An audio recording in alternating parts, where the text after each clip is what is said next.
बिस्मिल्लाहिर्रहमानिर्रहीम। अस्सलाम वालेकुम दोस्तों, कैसे हैं आप? मैं हूं मोहम्मद इरफान और आप देख रहे हैं MI फूड सीक्रेट्स। आज मैं आपके लिए बहुत ही ज़बरदस्त और बहुत ही आसान रेसिपी लेके आया हूं, जो कि है रशियन सैलड की रेसिपी।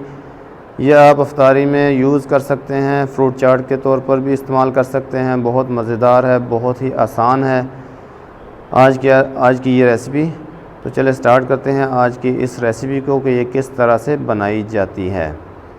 एक बाउल लेना है, उसमें लेनी है आपने फ्रेश क्रीम, जो है वो तो नहीं, खैर हलीब क्रीम लेनी है आपने।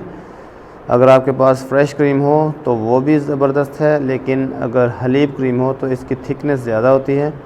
आपने लेनी है 2 टेबल स्पून। और ये मायोनीज़ है जो कि घर पे तैयार की हुई है। ये हमने तकरीबन लेने हैं 4 टेबल स्पून। 4 टेबल स्पून से कम या ज़्यादा थोड़ा बहुत हो जाए तो कोई मसला नहीं है, आपने परेशान बिल्कुल भी नहीं होना। तो इसमें अब मसाले ऐड करेंगे। हाफ़ टी स्पून नमक का, 1 टेबल स्पून चीनी है मेरे पास, और ये है हाफ़ टी स्पून काली मिर्च का पाउडर। तो ये तीनों चीज़ें मिक्स करने के बाद हमने आना है अपनी सब्ज़ियों और फ्रूट की तरफ, जो कि हमने इसमें ऐड करनी है। देखें आप, तमाम मसाले जो है मायोनीज़ और क्रीम के अंदर अच्छी तरह मिक्स हो चुके हैं। अब हम इसमें अपनी सब्ज़ियाँ और फ्रूट ऐड करते हैं। बहुत ही मुख्तसर तरीका मैंने इस्तेमाल किया है ताकि कोई गरीब बंदा भी ये बिल्कुल आसानी से बना सके।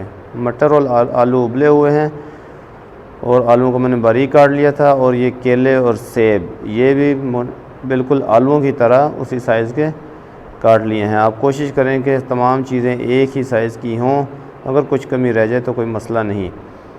तो इन तमाम चीज़ों को क्रीम में डालने के बाद अच्छी तरह से मिक्स कर लेना है, ताकि सारा फ्रूट जो है क्रीम में इस तरह से यकजान हो जाए।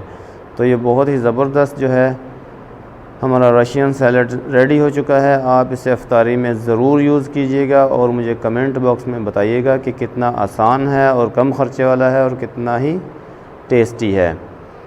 तो ये बादाम और किशमिश गार्निश के तौर पर आप इसके ऊपर डालेंगे, और 2 अदद खजूरें अच्छी क्वालिटी के इसके ऊपर काट कर भी रख सकते हैं और इस तरह साबित भी रख सकते हैं। तो ट्राई कीजिए, एंजॉय कीजिए। नेक्स्ट वीडियो तक के लिए अल्लाह हाफिज़।